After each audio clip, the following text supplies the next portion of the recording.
तो मोहनलाल बड़ौली नायब सिंह सैनी के स्थान पर हरियाणा बीजेपी के अध्यक्ष बने थे। कि हरियाणा में बीजेपी का प्रदेश अध्यक्ष बदले, मुझे ऐसी कोई संभावना नजर नहीं आती। और उस सब के पीछे एक बड़ा लॉजिक था, कोई वैसे ही बात नहीं थी। और आज की जो चर्चाएं हैं उससे तो आप मान लीजिए कि लगभग उन पर तो पूर्ण विराम लग गया कि क्या हरियाणा बीजेपी का नेतृत्व परिवर्तन हो सकता है। धुरंधर नेता जिनके पास है तजुर्बा, आज के नेता जिन्हें करके दिखाना है, कल के नेता जिनके हाथ है भविष्य की राजनीति। देश रोजाना करेगा राजनेताओं के साथ कल, आज और कल की बात। द सियासतनामा में हर शनिवार शाम 8 बजे। दोस्तों नमस्कार, मैं संजय मग्गू और मौजूद हैं देश रोजाना के डिजिटल मीडिया मंच पर। भारतीय जनता पार्टी में नवीन राज शुरू हो चुका है। नवीन राज मैं इसलिए कह रहा हूं कि अब नितिन नवीन भारतीय जनता पार्टी के राष्ट्रीय अध्यक्ष हैं। युवा भारतीय जनता पार्टी को युवा राष्ट्रीय अध्यक्ष मिल चुका है। और अगर तमाम आप खबरों पर नजर डालें तो उससे ऐसा लगता है कि जैसे भारतीय जनता पार्टी में अब युवा युग, नवीन युग शुरू होगा। लेकिन इस वीडियो में मैं जो आपसे बात करूंगा वो हरियाणा को लेकर है। दरअसल जितनी चर्चाएं राष्ट्रीय अध्यक्ष के चयन को लेकर थी, उतनी ही चर्चाएं हरियाणा प्रदेश बीजेपी का अध्यक्ष कौन हो इसको लेकर के थी। जिस प्रकार राष्ट्रीय अध्यक्ष के लिए तमाम नाम चल रहे थे, उसी प्रकार हरियाणा प्रदेश का बीजेपी का अध्यक्ष कौन हो इसको लेकर भी तमाम नाम चल रहे थे। रायशुमारी हो रही थी, लॉबिंग चल रही थी, सब कुछ था। अब राष्ट्रीय अध्यक्ष का चयन हो चुका है और राष्ट्रीय अध्यक्ष के चयन के साथ आप मान लें तो दिल्ली, हरियाणा, मणिपुर, पंजाब, इनके साथ ऐसे 7 राज्य हैं जिनमें कि संगठन का जो चुनाव होना था वो राष्ट्रीय अध्यक्ष के चुनाव के बाद अब संभवतः ना हो, यानी कि उसमें जो चुनावी प्रक्रिया होती है उस पर रोक लग जाए।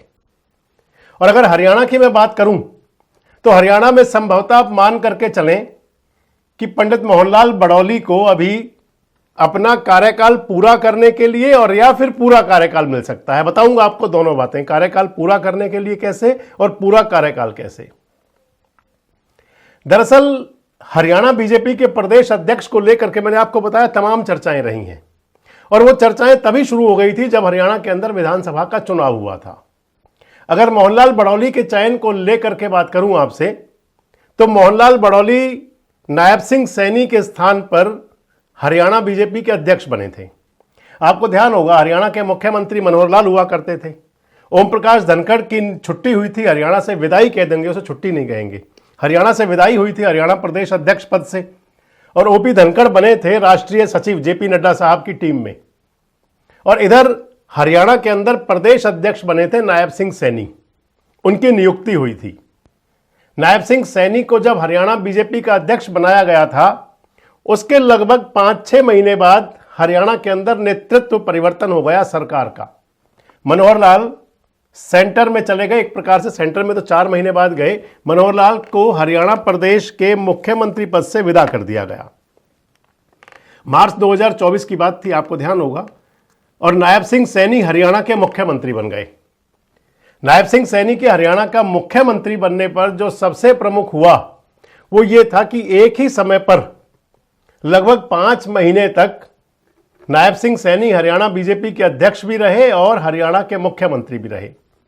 अक्टूबर में विधानसभा का चुनाव हुआ था। विधानसभा चुनाव से ठीक 2 महीने पहले मोहनलाल बड़ौली हरियाणा के बीजेपी के अध्यक्ष बने। यानी कि मोहनलाल जी को हरियाणा बीजेपी का अध्यक्ष बने हुए लगभग 1.5 साल का समय हो चुका है। लगभग 1.5 साल से वो हरियाणा बीजेपी के अध्यक्ष हैं। और जब चल रही थी चर्चाएं, राष्ट्रीय अध्यक्ष का जो चुनाव होना था और उसके लिए जो प्रोटोकॉल था कि राज्यों के चुनाव हो, उसमें बात चलती थी कि हरियाणा के बीजेपी अध्यक्ष का भी चुनाव होगा। अब राष्ट्रीय अध्यक्ष का चुनाव हो चुका।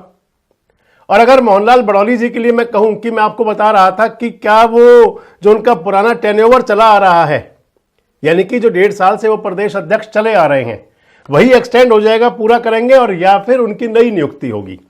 आप मान करके चलें कि हरियाणा में चुनावी प्रक्रिया होने की कोई संभावना नहीं है। हरियाणा बीजेपी का जो प्रदेश अध्यक्ष बनना है उसके लिए चुनावी प्रक्रिया हो, ऐसा कहीं कोई प्रतीत नजर नहीं आ रहा कि ऐसा होगा। 2 संभावनाएं हैं। एक संभावना तो ये है कि मोहनलाल बड़ौली इसी प्रकार चलते रहे जैसे चले आ रहे हैं, किसी प्रकार का कोई नियुक्ति पत्र ना आए, किसी प्रकार का कोई आदेश जारी ना हो और कोई चुनावी प्रक्रिया होनी नहीं, यानी कि जो उनका कार्यकाल बनता है उसको वो पूरा करें। और जो दूसरा हो सकता है वो ये है कि नितिन नवीन जो राष्ट्रीय अध्यक्ष हैं, वो जिन राज्यों में चुनाव नहीं हुआ था उन राज्यों के लिए बीजेपी के प्रदेश अध्यक्ष के मनोनयन की घोषणा कर दें, एक पत्र जारी हो जाए और उनको नए सिरे से अध्यक्ष चुन लिया जाए, नए सिरे से अध्यक्ष नियुक्त कर दिया जाए। अब दोनों परिस्थितियों के अंदर अगर आप समझें तो हरियाणा प्रदेश का जो बीजेपी का नेतृत्व है वो मोहनलाल बड़ौली के हाथ में ही रहने वाला है। वैसे मैंने आपसे कई अपने पिछली वीडियोस शेयर की और उनमें आपको बताया था कि हरियाणा में बीजेपी का प्रदेश अध्यक्ष बदले, मुझे ऐसी कोई संभावना नजर नहीं आती। और उस सबके पीछे एक बड़ा लॉजिक था, कोई वैसे ही बात नहीं थी। मोहनलाल बड़ौली जब से हरियाणा बीजेपी के अध्यक्ष बने, भारतीय जनता पार्टी ने अपनी जो उनका जो पॉलिटिकल कह सकते हैं नंबरिंग दी जा सकती है, उनको मार्किंग अगर की जाए तो उसके अंदर वो मेरिट में पास रहे हैं। उनका जो रिजल्ट है वो बहुत अच्छा बेहतरीन रहा है। मोहनलाल के नेतृत्व में चुनाव हुए हरियाणा विधानसभा के, संगठन की जो बागडोर थी वो मोहनलाल जी के हाथ में थी और मुख्यमंत्री यानी कि सरकार के मुखिया के तौर पर नायब सिंह सैनी थे।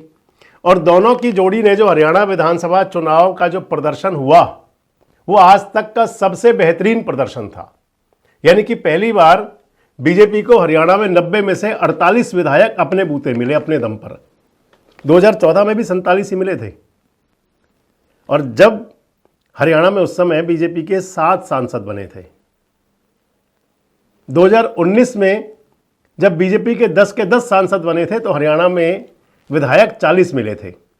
और अब तीसरी बार जब 5 सांसद बने तो फिर विधायक 48 मिले और हैट्रिक की सरकार बनी तीसरी बार। इसके अलावा अगर देखें तो जो बाद में लोकल बॉडीज के चुनाव हुए, नगर पालिका परिषद और नगर निगमों के, एक नगर निगम कांग्रेस के पास हुआ करती थी सोनीपत की, और एक नगर निगम अंबाला की निर्दलीय के पास हुआ करती थी। निर्दलीय जो थी शक्ति शर्मा विधायक बन गई बाद में भारतीय जनता पार्टी में आकर के, और इधर सोनीपत वाले जो कांग्रेस के मेयर थे वो विधायक बन गए बीजेपी में आकर के। अब जब चुनाव हुआ निकाय संस्थाओं का मोहनलाल के नेतृत्व में, तो फिर कांग्रेस पार्टी 0 पर आउट हो गई, 0 पर आ गई, 1 से भी नीचे हुई। और तीसरा जो प्रमुख हुआ वो था बीजेपी का सदस्यता अभियान।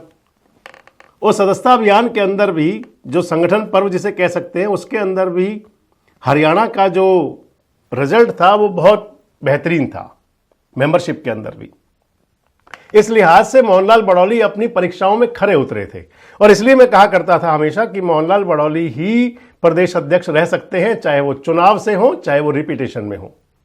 और आज की जो चर्चाएं हैं उससे तो आप मान लीजिए कि लगभग उन पर तो पूर्ण विराम लग गया कि क्या हरियाणा बीजेपी का नेतृत्व परिवर्तन हो सकता है। अब तो केवल एक बात है कि क्या कोई नया नियुक्ति पत्र जारी होगा और या फिर जैसा चल रहा है वैसा ही रहेगा। आपको क्या लगता है? कमेंट बॉक्स में जरूर बताएं। जुड़े रहें हमारे साथ, देखते रहें देश रोजाना। हमारे साथ जुड़े रहने के लिए सब्सक्राइब करें देश रोजाना के YouTube चैनल को और नई वीडियो की नोटिफिकेशन पाने के लिए बेल आइकन जरूर दबाएं। अगर आप ये वीडियो Facebook या Instagram पर देख रहे हैं तो पेज को लाइक और फॉलो जरूर करें और ज्यादा से ज्यादा शेयर करें।